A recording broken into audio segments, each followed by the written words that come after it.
This is Mr. Dietrich with the news you can use for students and lifelong learners, current events, trending topics, what you need to know, what's hot to talk about, what's interesting. Linda McMahon, the new, or at least proposed, head of the Department of Education, tweeted about apprenticeships in Switzerland. Why is that important? Well, it's important for me because I work at a career tech/vocational school, and this seems to be a clear sign that the Department of Education, under the leadership, if it still exists, under Trump, is likely to spend more on these types of programs, at least give more attention and understand the significance they are playing today in America's economy. Good news for me, and I think it's good news for everybody in America. Musk and Vivek, new details about how they plan on cutting all these employees. Well, they're not going to cut them. Well, they are, but they're going to cut themselves. It's been reported at times that sometimes 85% of federal employees work from home. Well, they're simply just going to say, you got to start coming into the office every day. And Vivek and Elon expect a wave of voluntary terminations. People are just going to quit because they don't want to show up to work, or if they stop showing up to work, then it's easier to release someone. So, easy way to downsize government, save some money. All right, this one's got a couple layers to it. Biden-Harris administration is still piling regulations onto America. So there's some silver lining here we will talk about in a second. But regulation is burdensome. No one likes regulation. But besides that, there are also issues of the Biden-Harris administration spending a lot of money out the door as they end their term. This is really nothing new, but it's believed to be exacerbated this time around because the government is planning on, or at least under Trump, cutting a lot of federal employee jobs. So all those federal employees are going to be out of work in a month. Well, what they can do on their way out as they manage the wallet and the pay and their money, what they can do is start giving out all kinds of different contracts to companies. And once you get released from your federal job, you then go to that company. Hey, remember when I gave you $50 million in December on my way out? Time for you to pay that back and give me a job. So there could be some cronyism, grift going on as these contracts and money is going out the door to various firms. It might be people buying jobs in the future. But in terms of regulation, real quickly, yes, it's bad that Biden is amping up a lot of regulations on his way out, many of which could be reversed under Trump when he takes over. But the good news is, when you just simply look at the data, the Trump administration was significantly less burdensome on firms and businesses. They did not regulate the economy. They allowed the free market to flourish. And this is a big sign to investors. We will deregulate. And when investors see this, they start investing. I mean, think about it. If you have a bunch of money and you're going to enter the marketplace and pick companies to support or bet on and hope that they do well with your money, do you want to do so in a regulatory environment or an environment that is much freer and easier with less regulation, allowing businesses to prosper? Obviously, less regulation is where you go. You will likely invest more, will be more likely to invest. And under an administration that does not, you sit on your money, you save your money, and you wait. So we're about to see a massive investment. Now, some people may say it's going to take a while for this to pay out, but that's not necessarily always the case.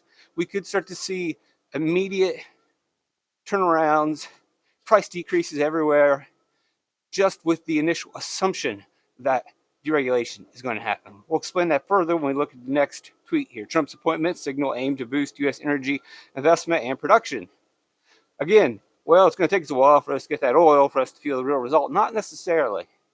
These markets move much faster and react long before the oil actually comes out of the ground. So we have the sign of deregulation. We have the sign of people at the head of the Department of Energy creating a more free, better market. Investors recognize that. So as they recognize that, they are already starting to bid on these companies now. They don't want to sit on their hands and wait. Too slow. They're already pouring money into these sectors. Well, just because the oil company has more money doesn't mean they're going to immediately lower costs. Well, actually they could, because oil company A, oil company B, all oil company C, they're all believing they're going to have good times in the future. And as they compete with each other at the very beginning of the production cycle, they could go ahead and lower costs now with the anticipation that their costs are going to be lower on the back end. And by lowering costs now, they can be more competitive than their opponents. And thus, their competitors also respond by lowering costs as a prediction for markets to be beneficial in the future because they have to compete. And so we see this competition across the board, and then every layer down from the economy repeats the same type of price reduction with the anticipation of good times. Is it risky to anticipate? Well, you can get ahead of your competitor by doing so. And if you do not anticipate, you're a step behind. Now they have an advantage. And you see this all the way down through all the sectors of the economy. So we don't necessarily need the oil flowing through the key line or the Keystone XL pipeline for lives to be better. It's the anticipation, it's the competition that will drive prices down, make life more affordable. So all good signs simply just by deregulating, all good signs simply by just picking people that favor the firms rather than regulation. It's not really a psychological thing, it's just making a bet based on what you think will happen. All right, a little pop culture now. We haven't done this much here. Don't always want to talk news and politics. Streamers want you to dumb down your film and TV ideas. This is from No Film School. And it's called second screen. And I'd never heard of this. And then I realized that's why I don't like watching movies anymore. It's been so long since I've watched a movie. Oh, he's talking about himself. Yes, I am. I love movies, have a film degree, and yet I find most films and TV shows insufferable. Can't get through them. 15 minutes and I turn it off. It's so boring. It's designed to be boring. It's called second screen content. Producers, showrunners are intentionally telling screenwriters to create second screen content, which means your main focus is your phone. And they want you to be on your phone. What? All they want is the opportunity to be that second screen in the background that you occasionally look at. And thus, many stories are dull and boring, and they only take your attention every 15 minutes where something will happen. Then it's kind of dull and boring. And occasionally they'll redirect you to the second screen just so that it's playing in the background. They're intentionally trying to create music for movies. Now, how that ties to me is when I try to sit down and watch a film, nothing happens. It's boring. And now I realize it's intentionally boring. I like to watch good films, but they just don't exist because they're designed for someone who has it on a second screen, not a first screen. And that's why I realize I turn these things off after 15 minutes every time because nothing is happening. This is not supposed to happen. I'm doing it wrong, apparently. I miss the old days of good films, which were 90 minutes of really good work, start to finish. Now it's 15 sleep, wake up, 15 sleep, wake up. And they are intentionally designing these. Crazy. Now, continuing to talk about culture, I am kind of interested in seeing Watchmen Chapter 1. Disclaimer, Watchmen is a R-rated film, I believe, at least. The book should be R-rated as well. It's a graphic novel, possibly the greatest graphic novel. It is the greatest graphic novel of all time, possibly the best comic book, and also deserves its place in the top 100 in American literature. An amazing graphic novel. Everyone should read Watchmen. And it appears that this film edition that just came out a week or so ago, cartoon that covers probably the beginning of it, looks like a very faithful rendition of it, similar to the film that was released about 15, 20 years ago now by Zack Snyder, which was very good. Very good. Again, these are R-rated films, so make sure you have adult permission or whatnot. But I am excited to watch this, and I'm sure if I have time. I don't know. This one can't really be second screen. I hope. Don't second screen me. How about this? I found this one interesting. You may have seen this ad council ad and not thought much of it. But I think it's a significant change in American culture that a lot of people aren't picking up on. Here it is, 10 seconds.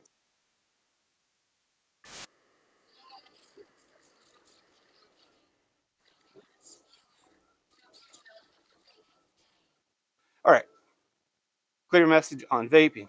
Why is this interesting? Well, so we hear a lot about Marxism today.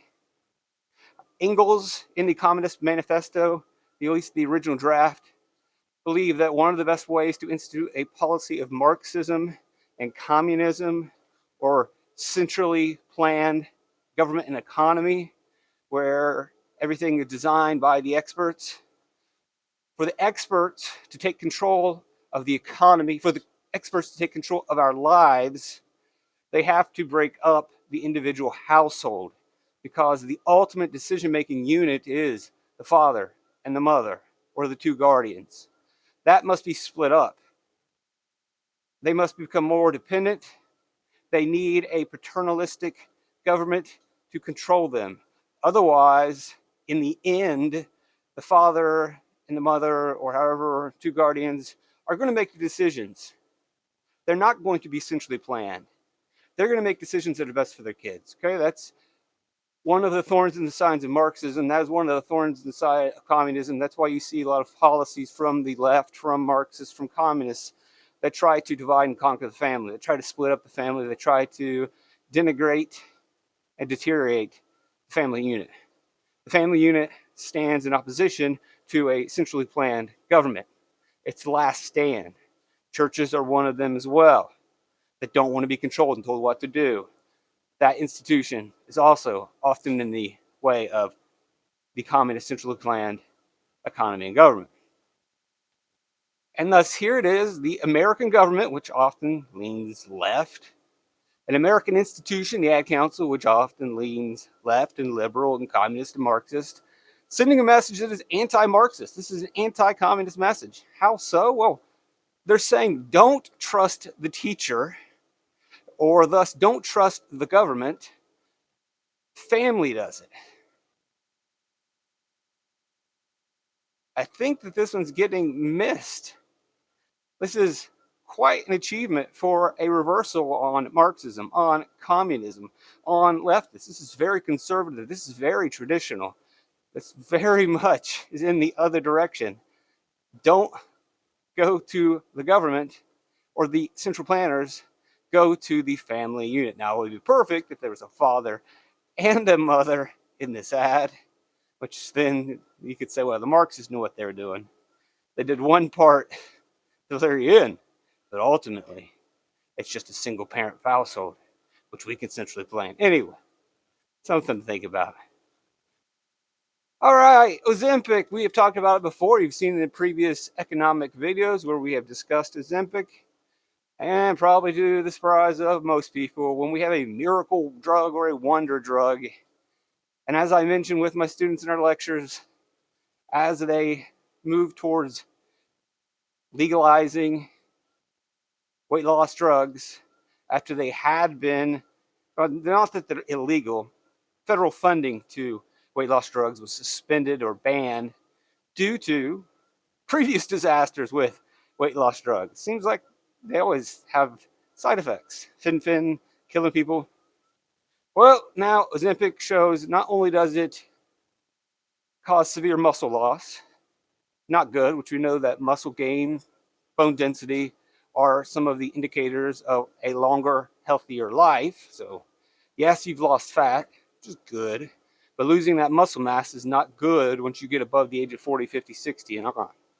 But now we're finding out it's not just the muscles in your arms and legs, it's the muscles in your heart, and that's really not good. So, this is a brand new drug, and we have not seen all of the possible long-term side effects, obviously.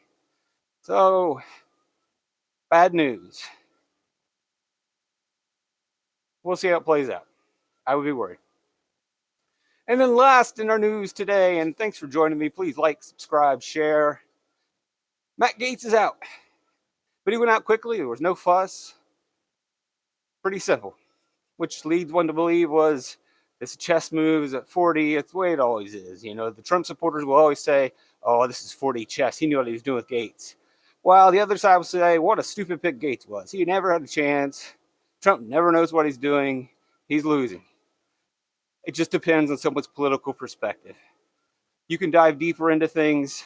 You can read all the stories and reports and still come away with both points of view. And in the end, we just won't know until we start to see the actual results. So Gaetz is out, Pam Bondi is in, and the initial reaction is, wow, the Gaetz attack from the liberal media and legacy media may have been successful. Be careful what you wish for, because by taking out Gates rather quickly, the replacement is much worse. So they say, better the devil you know than the one you don't. And apparently, from many reports, Pam Bondi is much more skilled, much more competent, has a lot less baggage. And for the deep state, for the leftists, for the Democrats, things just got a lot worse. That's the initial reporting. And that's the initial reporting from MSNBC and CNN. So maybe this was 4D chess from Trump. We'll see. Try not to get too deep in the weeds with these appointments and too politically engaged. It's still early. It's still November. Thanks for joining me. Like, subscribe, share.